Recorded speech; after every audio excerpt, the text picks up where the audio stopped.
Hello नमस्कार साथियों। जैसा कि मैंने कल बोला था कि सीज़ फायर ज़्यादा दिन तक चलेगा नहीं, सो वही हुआ। 10 सूत्री मांग 10 घंटे भी नहीं चला। पाकिस्तान जो ज़्यादा बीच में मध्यस्थ बन के आ रहे थे, उनका सीज़ फायर टूट चुका है। इजराइल ने लेबनान पर हमला कर दिया है, क्योंकि वक्त जो था कि सीज़ फायर में कि लेबनान पर हमला नहीं होगा, तभी ईरान पर हमला नहीं माना जाएगा। बट ईरान पर हमला हुआ। ईरान का एक तेल का वो है, उस पर हमला हुआ।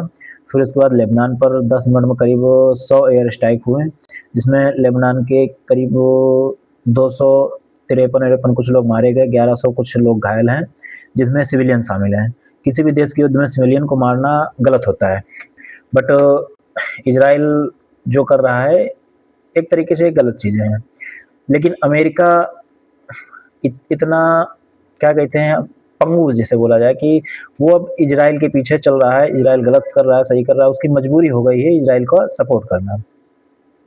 अमेरिका ने ये चीज़ बोलते हुए सफाई दी कि उसमें लेबनान शामिल नहीं था। जो 10 सूत्री मांग था उसमें लेबनान शामिल नहीं था, बट लेबनान शामिल था उनके 10 सूत्री मांगों में।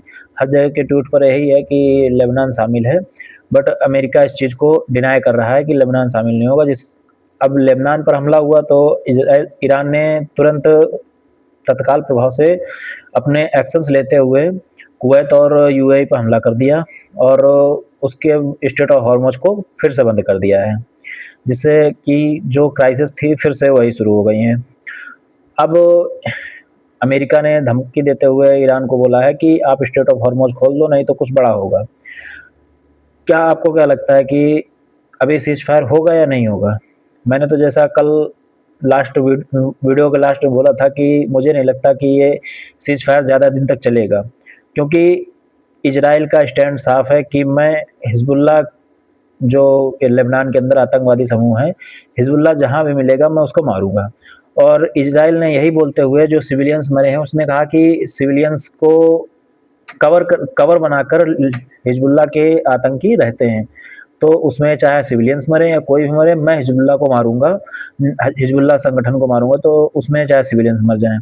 बट सिविलियंस को मारना गलत है। इजराइल के नेतन्याहू, जो प्रधानमंत्री नेतन्याहू ने आके बोला कि हमारा स्टैंड एकदम साफ है, हम जो कर रहे हैं हम अपने हिसाब से कर रहे हैं, हम किसी के सीज फायर को कोई नहीं मानते।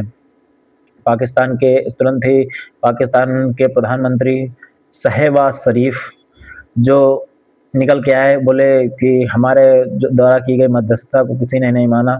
पाकिस्तान, हालांकि कल शाम को पाकिस्तान ने पार्टी रखी थी इस चीज़ की कि अब पाकिस्तान वो नहीं है जो पहले आतंकवादी था, बट अब वो दुनिया में शांति और अमन चाहता है, अमन कराता है। फिलहाल अमन वाला देश कहाँ चला गया है पता नहीं, क्योंकि उसके सीज फायर को 10 सूत्री मांग में जो था उसे 10 घंटे भी नहीं चला पाए।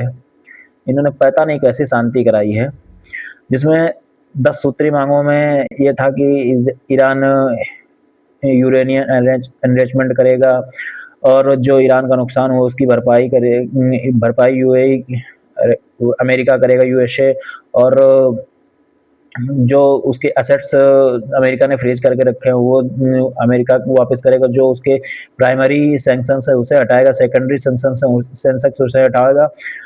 ऐसे ही करके करीब 10 सूत्री मांग थी, जिसमें स्टेट ऑफ हॉर्मुज का पर कंट्रोल ईरान करेगा, ये सारी चीज़ें थी। अमेरिका अगर 10वें पॉइंट को हटा भी देता है कि लेबनान उसमें इंक्लूडेड नहीं था शांति में, फिर भी हारा तो अमेरिका ही एक तरीके से।